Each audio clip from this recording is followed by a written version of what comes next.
everybody, and welcome to the Jersey Comic Krew Podcast, your favorite comic book and pop culture podcast. Today, we got a great show for you guys. You already see it in the title description. We're going to talk some news, some D23 updates, a new TV show is coming out. We're going to talk The Boys Season 1 review, and also, Chris has some issues. I have some issues, Rob. Yes, and we're going to do all that and more. Stay tuned. You guys, they tuned up. It looks like they tuned up. I think they tuned. I think they're ready. They're ready. Right. They're tuned and ready to go. So, as always, my name is Rob Moran, and with me is the great Chris Heller. And today we're going to start off right off with the news and updates for you. We have some news about Sam Wilson, yes, a.k.a. the Falcon. Yes. Last time we saw him, he got the Captain America shield. He did. And we know he's going to be Captain America. Yes, but he's not at the same time. Yes. In the Disney Plus series, he is going to be known as the Falcon. Yeah. Still, not Captain America. Yeah. Thoughts? Yeah. I was like, I don't. When I first read it, I got to be honest. I was like, okay, I don't care. Whatever. I guess. I actually do care. I like that he's staying Falcon. You like that he's staying Falcon? Yes. Racist. No, well, I'm half black, so no. So you don't want him to be Captain America? No, so like I think it's way tougher in the movie universe to change a name like that than it is in comics.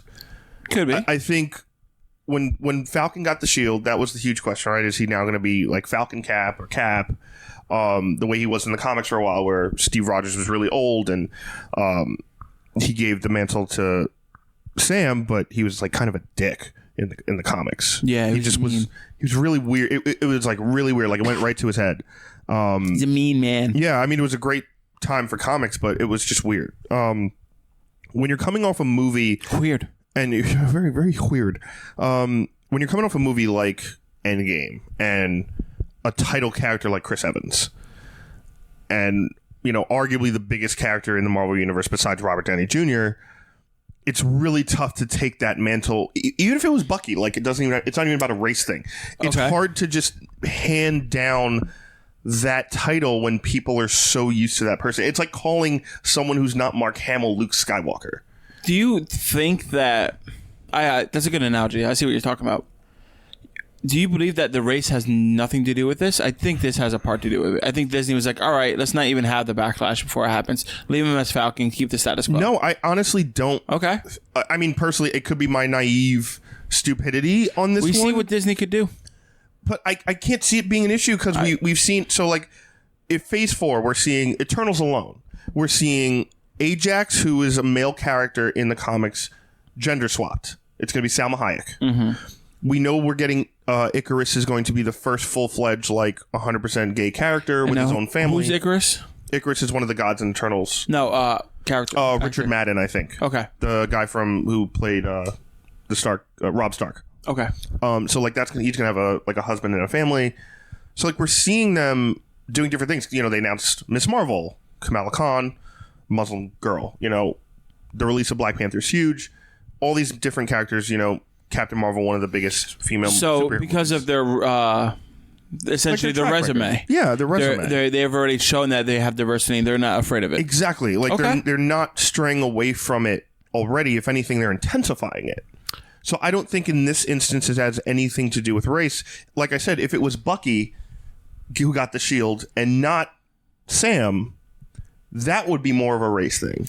I think, in my opinion, that the reason he's not being called Captain America, Falcon, I think it's his own choosing. They're gonna, in the story, right? They're gonna make that, and I feel like he's gonna make himself earn the title of Captain America by the end of the series into the first movie. Interesting. That's what I think they're going to do. So if anything. I also have like a mini story to go with this too. So like, how many? Very many. All so right. Like I had a professor in college, Dr. Hall. Do you remember Dr. Hall? He was the one who invented the cough drops. The what? The one who invented the cough drops. Not Dr. Hall's. Dr. Hall. Just Hall. Yeah, if you have multiple Hall, it's Halls. If you have multiple Halls. Halls is the plural of Hall. That is the most idiotic, absolutely correct logic I've ever heard. Or is it not? Halls is the plural of Hall. It is. All right. But so Dr. Hall was a political science professor. Mm-hmm. Really good guy. He would come by like campus ministerial areas we were around all the time. We went to a Jesuit college. And we would talk comic book characters. He was a huge Captain America and Falcon fan when growing up. So we would talk Cap and Falcon all the time. So I mentioned to him at that time, Falcon was Captain America. That was when Sam had the shield. And he's like, I don't like this. I hate this. Oh. And I'm like, really? He goes, yes. And I said, why? So we had this almost 20-30 minute discussion about Falcon established himself as a character. The Falcon was a black character. Making him Captain America and basing him off of Steve Rogers, an old-time white war hero character, he thought was wrong. He thought Falcon, almost, and he compared it to Nightwing, established himself, he broke the mold of sidekick and became his own character. Therefore, shouldn't need the mantle of Captain America. People should know him as the Falcon. Yeah, but I think a lot of people watching, and I think me and you might be in the same agreement with, if we're looking at the Nightwing thing. Yeah. Nightwing as Batman is not a bad thing. Nightwing as Batman is not a bad thing, but it's never Bruce Wayne. It's still not Bruce Wayne. He's still not as good as Bruce Wayne. No. But again, not most people, including myself, like Nightwing better as Nightwing than he was as Robin. Than he was as Batman, because he wanted to go against things Bruce did. He's like, no, you did this wrong. I don't agree with what you're doing, instead of everyone falling in line with Batman. The only person that I want to be Batman out of the Robins would be Damian. And I think that would be I don't want Damian to be Batman because we've seen the future and it's pretty effed up. That's why. I would go with Tim, personally. It's either Tim or Damian. Yeah, I'd go with Tim. Tim can't be Jason. Jason is too much his own thing. Red Hood. And same thing with Dick. Dick's Nightwing. So that's where the comparison was, basically. And Falcon being his own character was a staple and an important thing to say, no, I'm the Falcon. This is who I am, and everyone will know me as the Falcon. One last thing before we move on, back to the Nightwing thing. I don't view Nightwing or Dick as Nightwing. I don't think that at all. I view Dick as Dick. I don't view him as Nightwing. I think Nightwing is just whatever. I think he's bigger than the title. That's just me. I disagree. I think Dick is as much Nightwing as Dick. Some characters, like Clark Kent is the character. He's born Superman. Clark Kent is the character, but he's also Clark Kent. It's complex. But he was raised Clark Kent. That's who he is on the inside. But he is also Superman. He was born with powers. Bruce Wayne is Batman, more so than Bruce Wayne. You know what I mean? I think Dick's ideology... I think the way Dick was raised by Bruce, by Batman, in those ways, makes him Nightwing. Doesn't make him Batman. Fair enough. Because he doesn't want to be in it, but yes. Moving on, guys. Next topic we're going to talk about is our friend. Well, not really our friend, our maybe future friend. I'd like to think of him as a friend. He's our future friend. Yes. We love him. This is a strong word. So Kevin Smith has a new animated series coming to Netflix. It's going to be Masters of the Universe. Yes. Mark Bernard is going to be on it. Yes, Mark Bernard. And a lot of other creative and fantastic people are on it. Yes. And it's going to be a straight continuation from the He-Man animated series back when... this is before I was a kid, before you were This was in the 80s, yeah. 80s. This is an amazing feat in more ways than one. And obviously, this isn't just a piece we're talking about because it's Kevin and Jersey, but It is. Think about it. You're talking about... reviving a franchise that has essentially been dead for 20 years. Not only that, more than that now. Now it's 30. Yeah. But not only are you bringing it back, you're continuing it from where it left off in a cartoon series. Mm-hmm. Even in 2019, that's almost unheard of. Yeah. In American animation. More so. I'm trying to think if there's any examples. We need our anime correspondent, Rob Moran, on the scene. Oh, animes, yes. Well, like Dragon Ball Super. That's a continuation. Dragon Ball Super is a continuation of something that's been dead. Yeah. There's been shows that have been going on for 20 years or books that just haven't ended. 20 years. Yeah. You look at Detective Conan, you look at One Piece, but if you look at an American cartoon series, when it's over, it's kind of done. There's no more mediums that much about it, Maybe Avatar, Batman Beyond would be the only thing. Avatar: The Last Airbender. Yeah. Because then they do Legend of Korra. I can't really think of any big name ones. Yeah. So. But that's something that is, again, something in an industry of a lot of saturation, a lot of things thrown in your face. And it's He-Man, which is kind of getting this cult revival following through comics, through book series, through toys. Toys is huge for He-Man. Toys, if anyone's watched the Toys That Made Us on Netflix, documentary stuff, Amazing show. I had He-Man toys. Did you? I did have He-Man. I had the Skull Castle where it was too small to get the characters inside. They made it too small. I had the giant green tiger. Yep. And this wasn't like you couldn't articulate it. It was just a plastic toy, and that was it. Yep. And then it had armor on top. I had Skeletor, and I had He-Man. Everyone had He-Man, yeah. These were my toys. These were my brother's toys that I just got hand me down and played with. These were great toys. And then I would have He-Man fight Ghost Rider. That's right. I always forget you had an older brother. Yeah. I always forget that. I always think do. you're the oldest. No.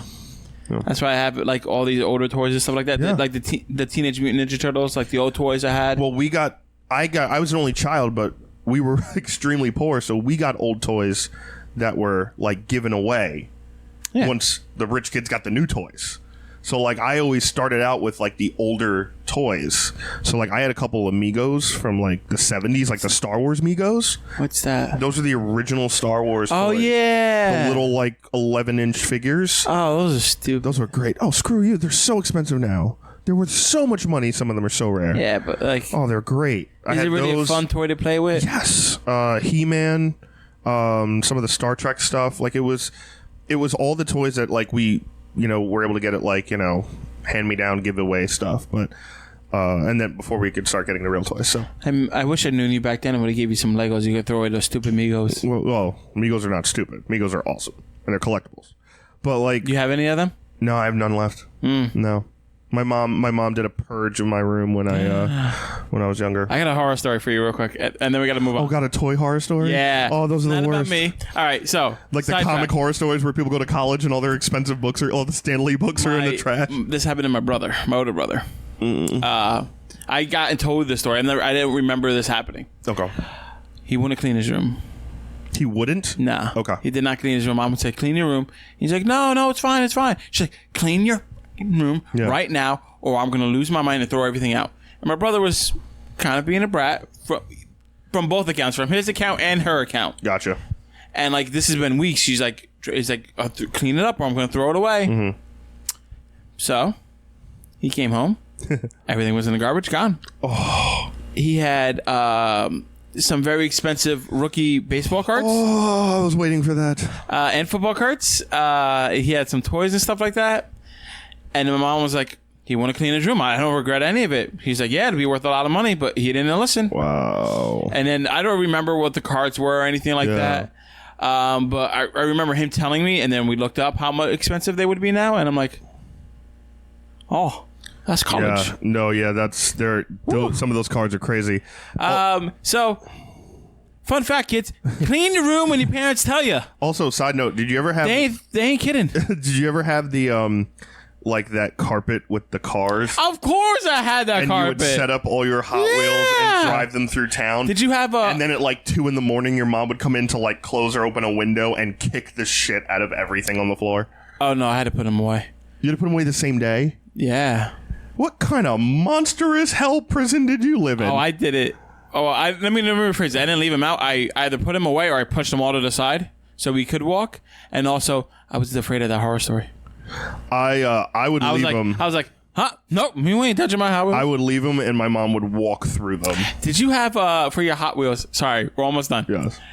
Don't apologize to them. They're listening to us. A blue box where you put all them in. I had like these. I had the blue box, the elevator and one. You put it all in there, and they went in each slot. I also had the raceway where there's 2 cars on top, and it would go to the loop-de-loop and jump, and you hit the button, and then they'd go down and race. That's awesome. That was a cool one. We were just little boys then. Yeah. Speaking of boys, perfect segue into the Boys Season 1 review. Yes. Yes. Did I plant that whole story to do this? No, but did it work out? It did. All right. So, you're like a bad Family Guy correspondent on the news. Oh, that's great. Stop it. So, The Boys Season 1. Yeah.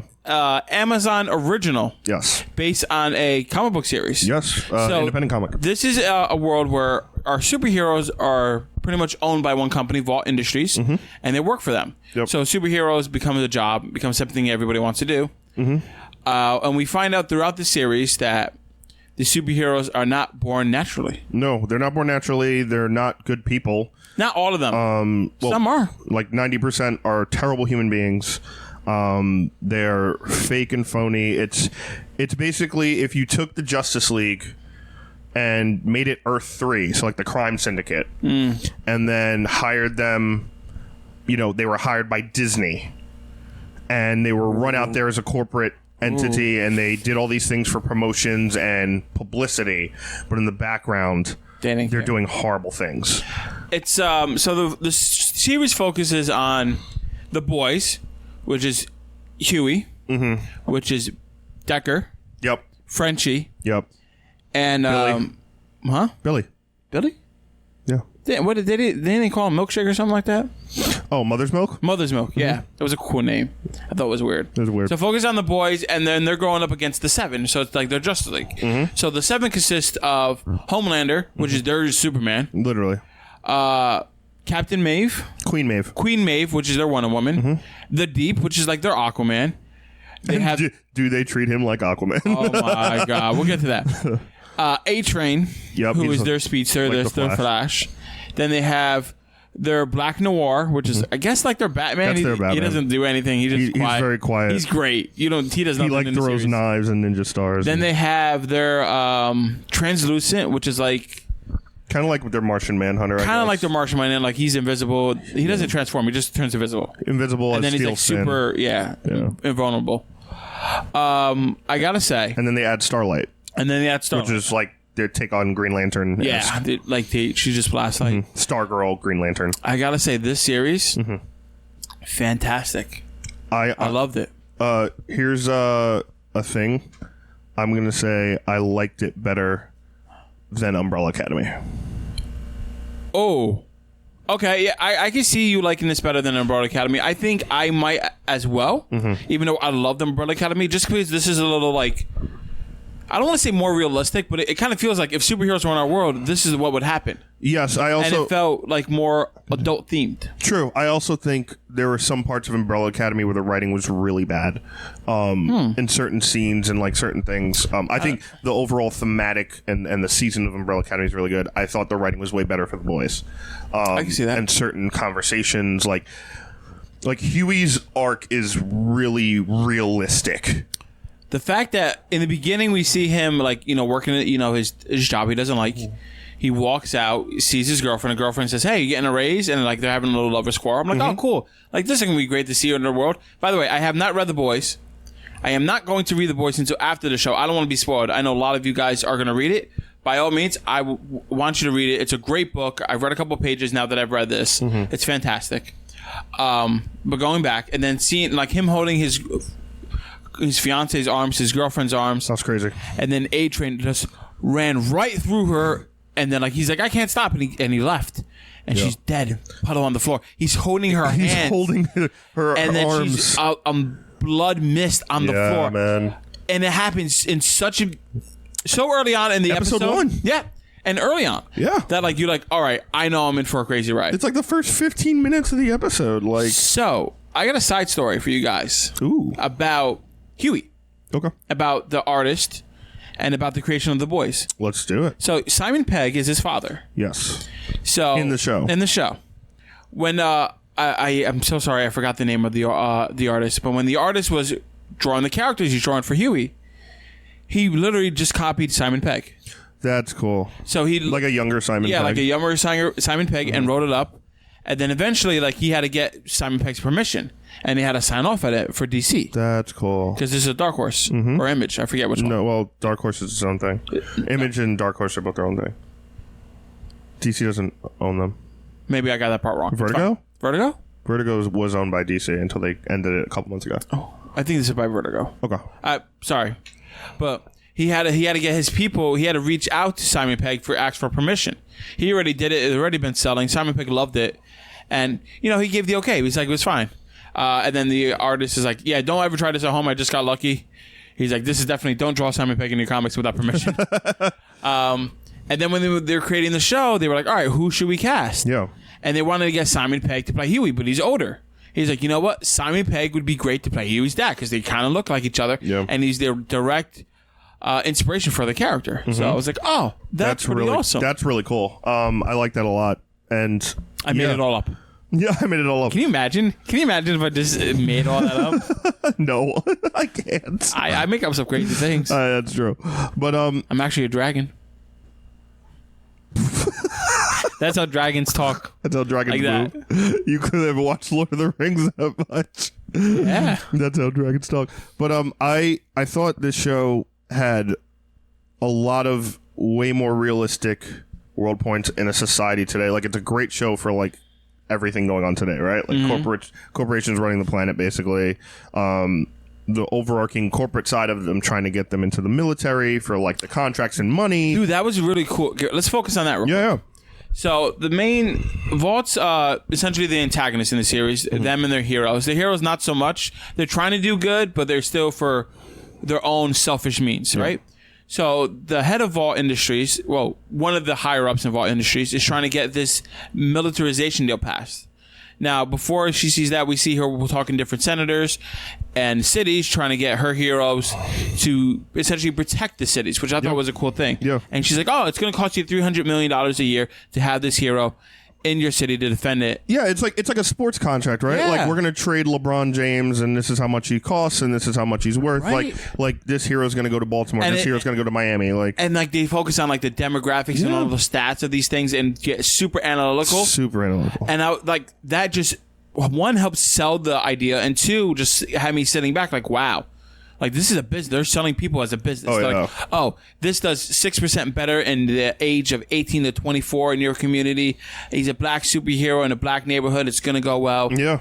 But leading up to this whole idea of, like, she wants them in the military to fight these people. And she's trying to get this bill passed to have Homelander and the other people get paid for military contracts because that's where all the money is. That's where a lot of money is. Yep.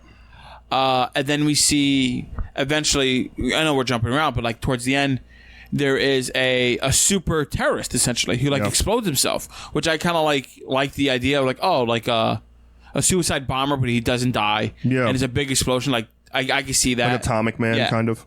So like, all right, now the need for supers in the military became more apparent because the terrorists have villains. So like, it's a super villain warfare going on right now. And I think, and we know that the one guy, Homelander, pretty much gave it to them so that way they could get the contract. Yeah, Homelander is the evil genius behind this whole season.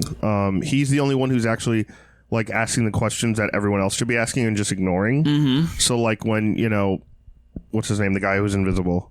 Translucent. When he goes missing, Homelander's the only one like, why are we not looking for him? Where like this is not like normal. And they don't care. And no one gives a shit because one, he's a creep. Yeah, he turned invisible, just stand, and he has to be fully naked. Yeah, because he can't invisible his clothes. And I was like, that's a cop out. We could have done it. So you see the man's wang sometimes. So for you ladies, if you like it, nobody wants to see a wang. Women are like, no, I don't want to see a penis. They look weird. It's fine. They do look weird. Yeah, nobody wants that. But like, so like he's creepy. Like he goes into like the women's bathroom naked, like invisible, and just stands there. And then like we find out like he's been missing on benders before. He's like, oh, he's probably drunk somewhere. He's standing in somebody's locker room trying to see things. Yeah, like it's freaking ridiculous. So like when he goes missing, they're actually like, oh, like Homelander's like, this is a problem. So he starts following those breadcrumbs, which leads to the boys and leads to the storyline. And he's actually the evil genius behind all of this. And he starts finding things out, and he's playing both sides, 3 sides at some point. Which is crazy because there's some parts of it his own, and it almost makes him look like. In some parts, it makes him look like almost like an idiot child when it comes to what's her face. Yeah, with the woman that kind of controls Vought. Like where he's kind of like just this. Like he's the muscle, but he's not the brain. Yeah, like she's the mother figure. Like he's jealous of the baby. Yeah, and he's like, no, like I want to be taken care of. Like he does X-ray vision to stare into her, which is crazy. Like they have sex at one point, and it felt awkward. Like he was just sucking on her nipple at one point. It was like 2.5 seconds long. Yeah, it was like this is a lot of nipple sucking for the show that I'm not okay with. You're a grown man. Baby right now, and I don't appreciate it. There's a lot of weird shit. And then him and Queen Maeve used to date. Yes. For a while, and there was just a lot of stuff, and like seeing his kind of decline into madness, and obviously the biggest scene is the plane scene.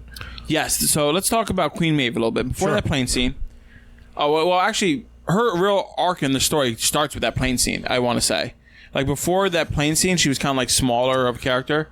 Then the plane she was smaller of a character, but I think her arc started with Starlight showing up and being the new young pretty girl in the group. That's when like you start seeing her, but like I want to say like the more emotional and like where we get to really know who Queen Maeve is happen. Because during the airplane scene, they have flight 47 or 37, something like that, was going down. Queen Maeve and Homelander go to save it, stop the terrorists on board. The pilot's dead, and then Homelander like heat visions through the entire thing. Exactly, and he can't stop the plane. And Queen Maeve is like, "Oh, why don't you just fly out and then push up?" And I'm like, "Yeah, like Superman. Yeah, perfect." And he's like, "How am I going to do that? There's nothing for me to push off of." He's like, "I'm just going to be there, like holding it, like it's not going to do it." Like logic, it's just like. And I was like, "That's perfect logic against Superman." Yep. And I was like, really, theoretically, if you go fast enough, you're creating your own force, and you could do that. Well, if you could defy gravity and you have strength. Right, like he should be able to do it, right? Yeah. I need a science nerd here. And then she's like, "Oh, like what if you took 2 at a time, got it like really fast, got him to land, like see how many people we could save?" And he's like, "I'm not doing that." Like he's like, "That's not going to save it all." That's not. He's like, "That's too much." Like, blah, blah, blah. Yeah, he was lazy. Like, screw that. And he's like, "Let's go." Unfortunately, they're all going to die. Yeah, let's go. And like, there's kids, mothers. Yeah. Like, and she's like, "What about just take these 2?" And it's like this little girl, and he's like. And he literally like snaps and he's like, "Wait, are you leaving us?" And he's like, he literally like almost heat visions them all. He's like, "Back up." He's like, back the back hell up. I'm a Homelander. I'll kill you. And I'm like, "Oh my God." So literally you're basically like, all right, do we die from this crash or do we die from him like heat visioning me in half? So they leave. Plane crashes. Everybody dies. Nobody knows. Queen Maeve has to deal with the guilt. She goes back to her ex-girlfriend, which we don't really see a lot because we know that she went to AA. Yeah. And then she has Alcoholics Anonymous. And she also used to date Homelander too. So used to date Homelander. She's like bisexual. Yeah. So and then we see her and like her whole decay, and then like she's which actually makes more sense for like Amazonian type character. Yeah. Like what our argument about Wonder Woman all the time. Yeah. Right. Touche. But she's like dealing with her own moral compass, and then later when I was gonna say Flashlight. A-Train? No. What's her name? Oh, shit! I just had it. The Starlight. Yeah, Starlight. Yeah, when Starlight gets accused, like, she defends her and stuff like that. Flashlight. So she was a cool character. I know we're gonna see more of her in season 2. They didn't really touch up her a lot. It's a lot of characters because not only are you dealing with the 7. Plus the Vought people. You're dealing with the boys. You're dealing with the boys, and Billy and Huey are the 2 like major characters I think that were awesome. Like especially Carl Urban. Like he was so good in this. So good. Hold on, before we get to the boys. Yeah. I want to talk about one last person from the 7. Okay. And then when we talk about the boys, the other ones are going to be illuminated because of what happens. So I want to talk about the Deep real quick. So the Deep, yes, they make fun of him like he's Aquaman. But when Starlight first comes, he pretty much like blackmails her to give him oral sex. Give him a blowy. Yeah. I was gonna say, I was trying to be polite. You saw that? Well, I mean, you went through nipple sucking for a while, so I figured blowy isn't the worst we could talk about. He's right. He's right. I'm sorry. He's right. All right. So, she reluctantly does it, and then because he's like, he basically is like, I'm the number 2 around here. So if you don't do it, you're out. Yeah, and it's basically like classic big corporations. Like, how badly do you want this job? Yeah. Or like, acting studios how have been in Hollywood for the last 30 years. How badly do you want the part, young pretty lady? Like, it's we know certain people who have done that. Not personally, but we know. Yeah, like stories. It's like the kind of very Harvey Weinstein-esque. Harvey Weinstein. It's like basically that was what they were portraying. Like, these big companies will do anything to do whatever they want to do because they have money and power. Eventually, he gets outed. She outs him on TV that this happened. At like Christian Con or whatever. Yeah, right? Vought pretty much puts him away in some random city, and like he's bored. In Ohio. In Ohio, right? Ugh. He really can't do anything. He's almost like a spokesman for like the water park and nonsense. He tries to save a lobster. He's like, "Oh, you want this one?" He's like, "Yeah, take him out." And he's like, "Oh, I'll cut it." He's like, "No, don't cut it." And he kills it. And every time he tried to save something, it died. Or like the dolphin going through. When he captured a dolphin, and then he had to stop because the dolphin went right through. And a truck ran out. How great was it? The dolphin was like a girlfriend. He's like, "Oh, we're gonna be together, right?" He's like, "Yeah, we're not worried about that right now. I'm trying to get you out." He's talking to the dolphin, as if like the dolphin was in love with him, and he's like, "Oh, we'll talk about that later." He's like, no, we're friends. I think they hooked up. You think he banged the dolphin? I think so. That's fucking disgusting. Hey, he's done some weird thing. But like, he went in that blowhole. But that sucks though, because he was actually trying to do good, right? Like he's like, listen, I want to, I want to focus on saving the oceans and saving this and like, you know, everyone at this point has seen Blackfish, like the documentary on Netflix about SeaWorld and how they treat the, you know, the whales. And oh, you haven't? It's like 9 years old. I know about it. I know what happens. But like basically like the whales are depressed in these cages. They need to be free. Free Willy. Yeah, so like basically that's his concept, right? He wants to go to this like SeaWorld-esque park, take the dolphins out and release them back to the wild. That's a good thing. I wish he called the dolphin Willy, just so you have that Free Willy moment. But like, so like he like gets chased by the cops and like they kind of make a blockade, so he jams on the brakes. The dolphin like goes through the windshield. Yeah. And then a truck just runs it. And I was like, oh man, maybe you can save it.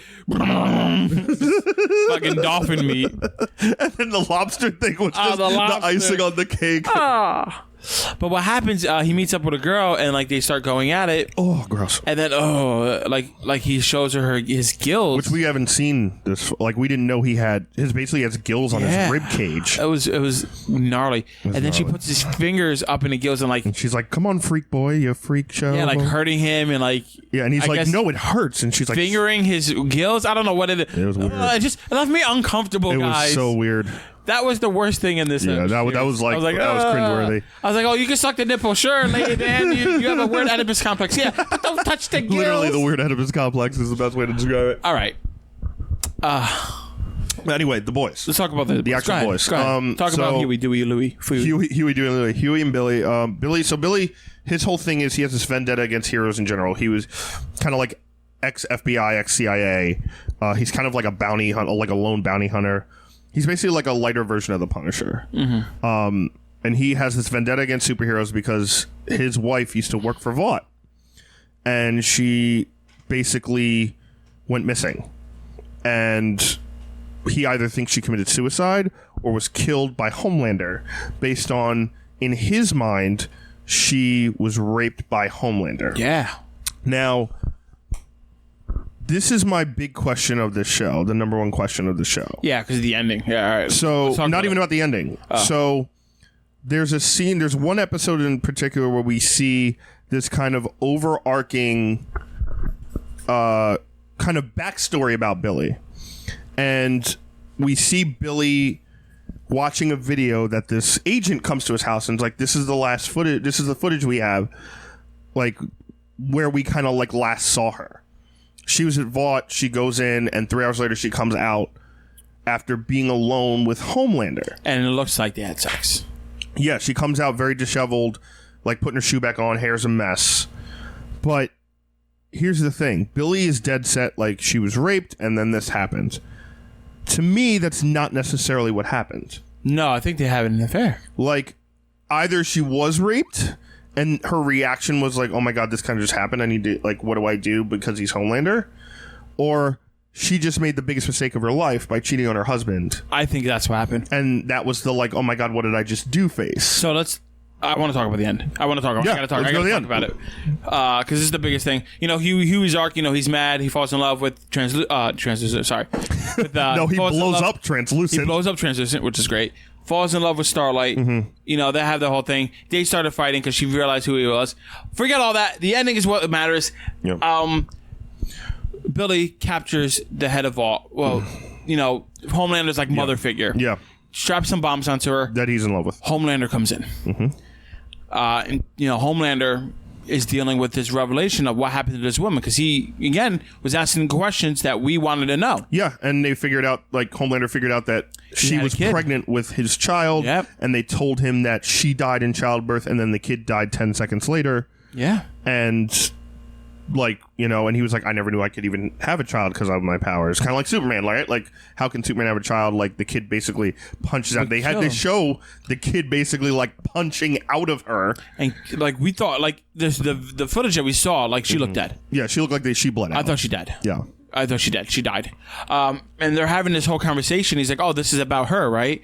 And, like, he doesn't really even care about Billy. Like, he's talking to her. Yeah. And he realizes that she's been lying to him this whole time, manipulating him. She's like, oh, after some, you know, hours torturing him, I figured out the truth. I want you to tell me the truth. And then like she's like, "Oh, I'm sorry. No, it's not the case." He lasers out her eyeballs, bro. He basically and you saw everything. Like the laser just going right in his ocular. And she just melted her face through. Oh my god! Like almost like even because Billy figured out his weakness, right? Like so that was like, what the hell is Homelander's weakness? That was the question throughout the whole show. Yeah. Like, what's his weakness? What's his weakness? Because there's no kryptonite that we know of. No, and that was his weakness. Like, which they thought like this woman he loves, he will do anything to to save her. Sidetrack. And then he was like, once she's out of the way, what's your next move? Yeah. And Billy's like, well, fuck it. And he's like blowing himself up. I think if they put C4 up his butt and blow him up like translucent, I think so. work. Or he swallowed, like, put it in his mouth. I think C4 up the butt is the way to kill anybody. That's how they killed him. Or poison. Yeah. Anything internal. But yeah, blows him up. Homelander saves him. Mm-hmm. And reveals, like, he saves him from a suicide explosion. He's like, oh, wait, buddy, relax. He's like, wake up. Let me show you this. Turns, he sees his wife and the son of Homelander and him. And, like, the Homelander son, like, has red eyes. Yeah. Like that's crazy. As far as we know, that's the first born, naturally born hero, super powered, person. Yep. And now I just can't wait for season 2. I want to know what's going on. I want to know like how he's going to deal with the fact that his wife's alive. I want to know what's going to happen with the kid. I want to know if Starlight going to join the boys and fight them. Like, are we going to have a huge Starlight Homelander fight? Can Starlight kill Homelander? Is A-Train going to come back with a vengeance? Yeah, because A-Train came back with a heart attack. Insane. I think A-Train's going to go neutral. I think he's going to try to remove himself. Maybe. I think after the heart attack. And we saw A-Train get racially profiled in this, which is great. Yeah, we saw that, and his brother was like the normal one trying to get him off. Like A-Train's basically a junkie. Yeah, because he's taking V, the serum that makes him. Yeah, and super powered. He's like, because again, that pressure of like, hey, if I'm not the fastest, I'm out of the 7. Team. Like I'm out of the 7, and I can't do that at my age and everything. Like, no, this is my life. I can't not live my life this way. Crazy. And he was dating this other girl who was like a B-list hero. Popclaw. Yeah, and she basically was like kind of like X-23. Yeah, she popped the claw out. She had like a bone claw that came out of her wrist. And then she took V and had sex with a guy and just squashed his face. That was. I was like, oh my god! Not a terrible way to die, though. She's like, yeah, take it. You want this hero thing, right? And I'm like, oh my god! He was the landlord. Yeah, the landlord, the poor landlord, and he died to squish. Some like Middle Eastern landlord. She fucking. So all in all, I think it's safe to say we highly recommend Boys. Yeah. The Boys, sorry, has a lot of adult themed, realistic superheroes in the modern world. Yeah. Focuses a lot on the economic side of it, the business side, the military, the political, and the down to earth. Hits all different areas that you could possibly think of. Totally. I rated it 10 out of 10. I don't have anything wrong with it. I'd probably go 9. Yeah, because you don't give out 10s. 10s are tough, man. 10s are really tough to just give understand. out. But I think it was a 9. I actually, like, 8 episodes was really, I thought they hit that perfectly, like the length. I felt like everything was... I really went from, like, what the fuck is Frenchie to really liking Frenchie. Yeah, at first Frenchie was a slow burn, but he worked out. And also, like there might have been some type of love interest with him and the crazy powered Asian girl. We're gonna find out more about that. Who was she also played Katana in Suicide Squad. Thank you. Oh my, that was bothering me so hard. So she was in that. Which that ended really interestingly, where they get captured and like Frenchie releases, they break them out. Yeah, great show, great themes, very realistic, and just an awesome binge. Like every episode had a kick to it. Every episode had its own theme and storyline that just punched you, and you were like, how worse can these people get? And they got worse and worse. So I loved it. All right. Moving on, guys. The last topic we want to talk about today, we've got issues. I've got issues. I've got some issues. I've got issues is the name of this segment. Thank you. Couldn't think of the word. So, Chris, you put this on the script. I did. I agree with you, by the way, on your issue. But why don't you tell your issue to the people? Yeah, guys, I've got some issues. So... Rob and I, obviously, like, this isn't the only time we talk to you guys. We're prepping the show. We talk about stuff. If we read a really good comic, sometimes we call each other and have to, like, be like, oh my God, this happened right now. So an issue we've had for a while has kind of been building up. And I also put this on because I also talked to this about comic creators as well. Like, I've talked to the comic community about this. I talked to David Finch about this at Boston. I talked to Pete Tomasi himself about this. For quick minute or two. Yeah. So, in DC, Jonathan Kent, who is the son of Superman, yes, has been a great character for about 4 years now. Yep, he came out. He first appeared in 2015 in the Convergence series, Superman issue number 2, created by the man, the myth, the legend, Dan Jurgens. Yes, Dan Jurgens, the 90s Superman himself. He killed Superman, brought him back to life. And gave him a kid. So, in that storyline, basically, the original Superman, it was during the New 52 era. The original Superman was on this, parallel universe stuck where he had no powers, and he lived in this town, so him and Lois conceived a son. He didn't have his Kryptonian powers, so Lois was able to conceive. Smart. Then he gets brought back into the DC universe where his powers come back. John also gets his powers back. Question. If he's holding kryptonite, can he conceive? Possibly. I don't know. If he's sick. No, that would. No, it wouldn't matter. That's killing him, though. No, I don't think it's the him part. I think it's the pregnancy part. I think she would need to have kryptonite, but that'll make the boy sick. Well, not green. He would have to be blue. Blue's neutral. Blue takes his powers away, but it doesn't hurt him. So they would need blue. Blue makes him human. So if. Yeah, but it's not really the issue. Kind of like with Homelander, which we talked about in a previous segment. Her having a baby, it's really the baby needs to have the blue, not really Superman. If the powers, the question is if the powers manifest through growing in the belly and not post. So she need to wear a blue, a blue necklace or something, blue kryptonite necklace or a belt. Yeah, make some stretchy pants out of them. But yeah, that would be the question, right? But anyway, so Dan Jurgens created Superboy, John Kent, and he was a great character. Soon after that, Jurgens was writing Action Comics. Pete Tomasi was writing Superman, which is it's a great Superman run. Superman kind of focused more on the family aspect, and John Kent was a big part of that, and he was about 10 to 12 years old. Yeah. Same age, a little bit younger, but around the same age as Damian. So that created a really cool dynamic.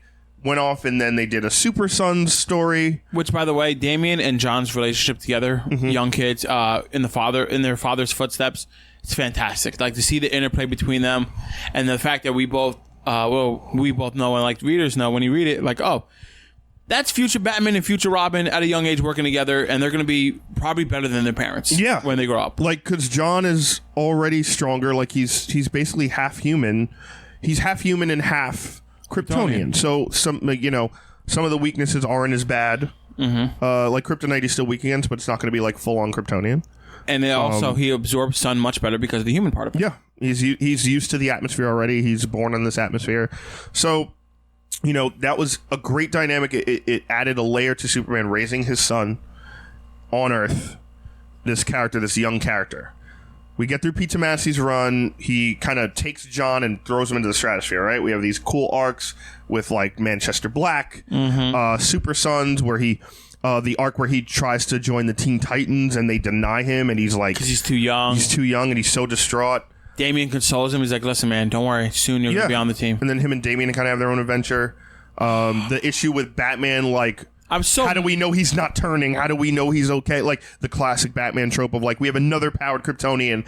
This is not a celebration. This is a problem if he's unchecked. And I can't wait for him to join. Well, at the time, I couldn't wait for him to eventually join the Teen Titans. Exactly. But that gets us to our issue now. Yes. So our issue now is Brian Michael Bendis. Well, once we had Bendis come on, and we knew Bendis was going to come in and do Superman, and it was announced he's taking over all the Superman titles, we knew there was going to be some changes. Yeah. What we didn't know was that he was going to basically take John Kent, throw him in through this story, kind of not talk about him, and then bring him back just to get to Legion of Superheroes. So when they put him in that side story, he went with his grandfather, which I don't even like the fact that Superman's original father came back from Krypton. He didn't die, but apparently that's a thing. And he took Jonathan, took him on a space adventure to help him grow and be whatever. Lois went with him for a little bit and left. And then Jonathan comes back and he's 16 years old. Yeah. And he looks weird. And he doesn't act the same. It's terrible. But yeah, it was a very quick decision. We're aging John because I want to have a Superboy in Legion. Legion of Superheroes. Yeah, the future team. So the Legion of Superheroes is going to be spinning out of the Superman book, creating its own book. There hasn't been a Legion book in a long time. There's a huge following for Legion. That's all fine. What isn't fine, and which is why I have some issues with it, is the writing is terrible with Jonathan. The direction is terrible. Okay. With Jonathan, because you had Jurgens create this character. Pete Tomasi gives that character a ton of respect, makes it almost his own, and then you have Bendis come in, who Bendis is a really good writer, but Bendis is also Bendis, so he likes what he likes. He likes to do what he wants to do. That's the perfect way. He does what he wants to do without dealing with the ramifications of certain things. Yeah, and so, like this is one. I think that, like you said, a lot of people are very upset that the fact that Jonathan's aged up. Yeah, like I'm reading comments online when books come out and stuff like that. That's all you see flooded. Everybody's disappointed. I stopped reading Superman because of it. Like one, I'm not really a big fan of the Road to Luxor arc. But two, the fact every time I see Jonathan, my stomach turns, and I'm like, all right, this is not who he is. Yeah. You're doing this just so you have somebody in the Legion of Superheroes, so you could write Legion of Superheroes, so you could do more things to get more money. Like, that's how I felt. I felt like it was a greed thing. Maybe it's not. Well, Maybe, I think it's... I don't think it's more money, because I think they already had that set when they brought him over. They probably did. But I think what it is it's... I want to do this. It's what we talk about all the time. Writing a book as a preview for another book instead of focusing on that book and character. That's exactly what Superman is. So, like, if you take Action is completely different than the Superman book. Action, it's such a good book. Great book. He's doing phenomenal work with it. Bendis is on it as well. He's but there's no Jonathan. Focused on it. Well, yeah, it's more the solo book now. They kind of switched it. Action's more the solo, Superman's more the family book. Which is fine. That's fine. But, so Superman, it's in issue like 14 or 15 now. It's now become hot garbage. It's become a book where it's not so much about, Superman stories there, but then it just cuts to a point where it's like, now we're going to focus on pushing John to this Legion. And, I get it. Like, you want a Superboy in the Legion of Superheroes. It's how it's always been. Connor Kent is now in the Young Justice book, and he wasn't around for a long time, which Bendis is also writing Young Justice, which is also a really good book. Very good book. Now, you have Connor in that book, obviously also because he's in Titans in the TV show, he's in Young Justice. It works. You want that continuity with your, now everything's continuity with TV. They should have just friggin' take Supergirl and put her in there. Supergirl used to be in the Legion, yes. I know. I actually like Supergirl in the Superman book with the Rogolzar stuff, because she actually is doing things where it's like, I've been trying to figure out if everything Rogolzar is saying is true, and Jor-El saying is true. She's actually investigating things. I get it. But when you take a character like John Kent, who you just started growing, it's a 4-year-old character, it's not that long. You're just starting to grow him, you're making him his own, he's getting his own following. Like Damian, he needs time to grow. Then you stop and just say, let's just age him up so I can put him in Legion. It's going to leave a bad taste in a lot of fans' mouths. It tastes like doo-doo. But also, so, like, again, talking to Pete Tomasi, I'm like, I literally, like, passed him by when I was saying hello, and I was like, hey, how do you feel about what's going on with John right now? And obviously they're never going to be like, it's terrible. I hate it. Because again, they can't. It's a coworker. They're not going to talk bad about a coworker. I will. But yeah, you don't work at DC. So I would. But you could tell Pete was really upset what they did, because he did the Super Sons thing, and then he did Adventures of Super Sons, which is another 12-issue series. So, like, you could tell in his face it kind of felt like he built up this character for almost no reason. Talking to David Finch, phenomenal artist, one of the best. He worked with Bendis on Avengers back in the early 2000s. I was talking about, like, hey, who would you want to work with? And he's like, I'd love to work with Brian again. Like, that would be great. And I'm like, and he was like, I love what he's doing with, like, the Superman mythos and stuff. I was like, but, the John stuff, kind of, like, messy. And he was like, yeah, I probably wouldn't want to touch that.